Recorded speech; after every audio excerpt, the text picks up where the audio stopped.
Bom, meu nome é Paulo Teruaki Takeda. Sou descendente de japonês, segunda geração, ou seja, Nisei. Tenho 74 anos, vivi durante 20 anos no Japão e até aos 18 anos de idade trabalhei na agricultura.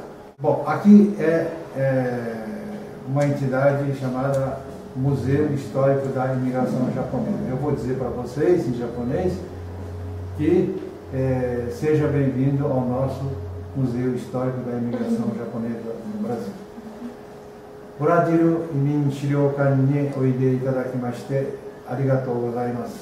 Youkoso irashaimashita.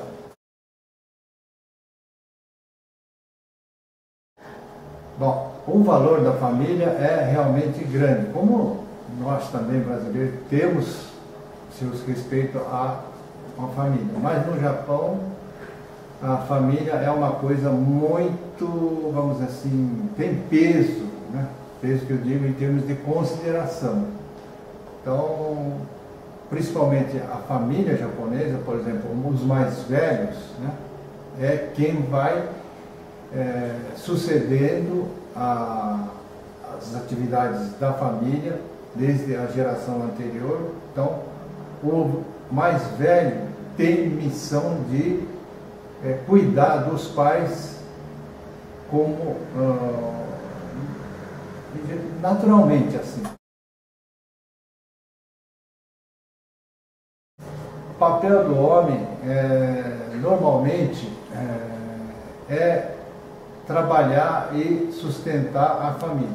Agora, tem uma característica japonesa, no casal japonês, que se difere das muitas famílias estrangeiras. Tipo, japonesa, ou seja, a esposa do casal, ela cuida das finanças.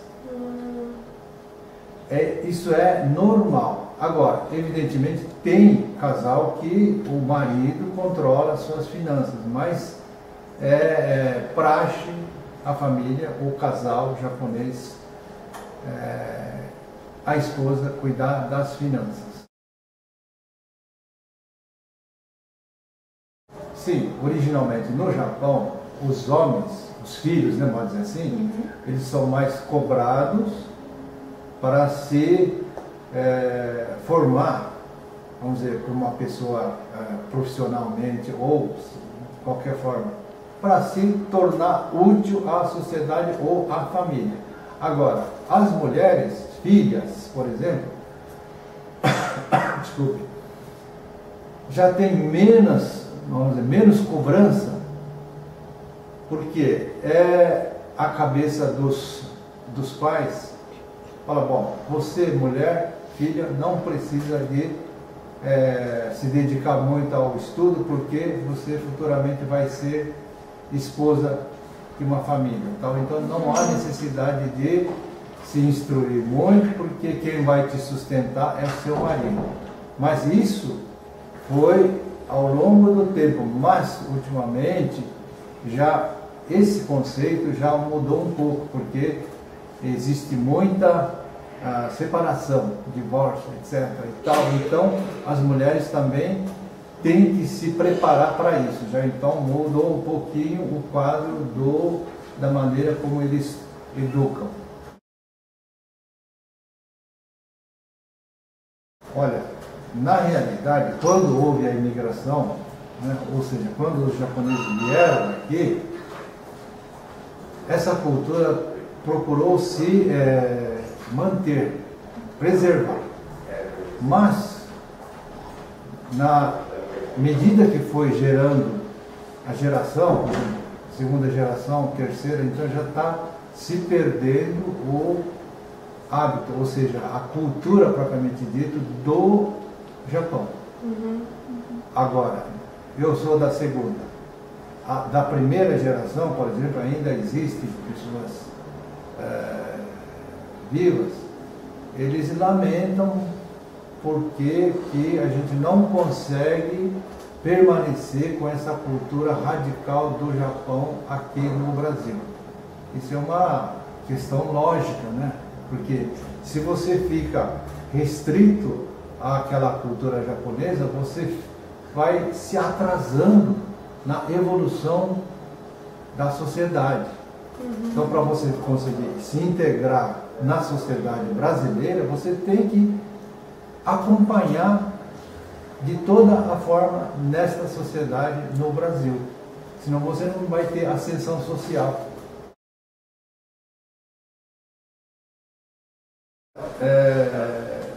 Na realidade, se disser que não foi sofrido como é que fala, o preconceito, isso eu estaria mentindo. É pouco, mas existiu. Mas como os japoneses são muito discretos, não que aceite, muitas vezes engole, tá? E fica na dele. Então, por exemplo, houve vamos dizer assim, muitas vezes que ocorria o seguinte: fala, ô japonês. Quer dizer, isso aí, por parte dos brasileiros, muitas vezes não sei qual foi o fundamental sentido da palavra. Tinha, às vezes, que isso aí era um deboche. Mas com o passar do tempo, 50 anos, por exemplo, passados, quase 100 anos, aí já outra história. Ser chamado de japonês é um orgulho. Porque eu mesmo nunca sofri esse tipo de, vamos dizer assim, preconceito. Porque os primeiros imigrantes são Issei, a primeira geração é Issei. Eu sou da segunda, eu sou Nisei. Meu filho, por exemplo, é Sansei. Né? Então, essa tendência de preconceito vai se diminuindo cada vez mais. Veja só, está certo que eu vivi durante 20 anos, mas a homossexualidade lá no Japão é um pouco diferente do nosso Brasil, São Paulo. É um pouco mais assim, fechado, não é tão aberto. E existe realmente ainda muito preconceito do povo brasileiro com respeito à homossexualidade. Meio que marginalizado, vamos dizer assim. Não é bem acentuado, mas nota-se que não é muito bem assim aceito. No Japão? No Japão. Isso desde antigamente? Desde antigamente. Aí é arte. Arte é uma coisa que é incontestável, né? Então, para se divulgar que existe realmente esse negócio da homossexualidade, para poder levar ao público japonês para dar um jeito de aceitar a homossexualidade. Com isso eles fazem teatro, etc. e tal. Mas que não está fácil, não está. Porque a homossexualidade não é que a pessoa queira, nasceu daquela forma. Então, desde que existe a humanidade, essa parte aí existiu sempre. Só que muitas vezes fica escondido, como diz aqui no Brasil, está no armário. Né? Muito variável, mas de uma forma geral, eles aceitam, mas procura não divulgar. Dentro da família, tem família que muitas vezes, vamos dizer assim, hostiliza o fato de ser daquela forma. Né? Procura e educa para falar, mostra isso, né, abertamente, tal, etc. Só que não é muito aberto que nem aqui, porque o que se nota hoje em dia na mídia, eles evitam no máximo como é que chama, o preconceito em termos de sexualidade, essas coisas. Aqui no Brasil. Aqui no Brasil. Mas no Japão quase não se aborda esse assunto. Como no Brasil nunca vi. Lá no Japão o pessoal respeita. homossexual, tudo bem e tal, e aceita, não digo numa boa, mas evita de ficar contactando. Né? Não tenho esse conhecimento de ser guinchado por causa disso. Sim. Pode haver uma briguinha, etc, tal, mas é por acaso, mas não pelo fato de ele ser homossexual. É vista levemente diferente, mas eles não procuram, vamos dizer assim, nem aproximar, nem afastar, naturalmente. Deve ter ocorrido, mas abertamente eu nunca tomei conhecimento. Antigamente que eu digo, tipo 20, 30 anos atrás, era muito sério, mas ultimamente, vamos dizer, depois dessa época para cá, a coisa ficou muito mais, vamos dizer assim, liberal, devido à globalização. Toda a informação que vem de todo o mundo já leva a pessoa a acompanhar o mesmo conceito ou modos também, né?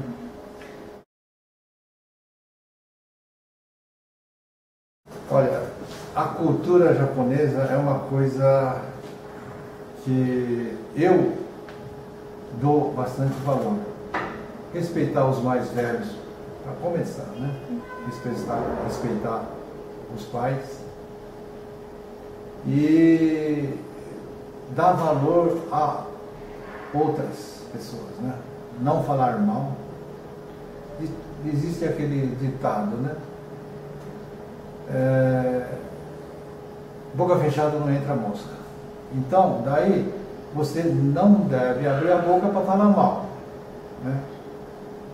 Agora, se for para falar bem, tudo bem, mas normalmente é assim, não abra a boca para falar mal. Então, traz aquela figura famosa. Não ouvi, não falei, não vi. Então, 3 macaquinhos com esse gesto, né? Então isso aí é muito difundido.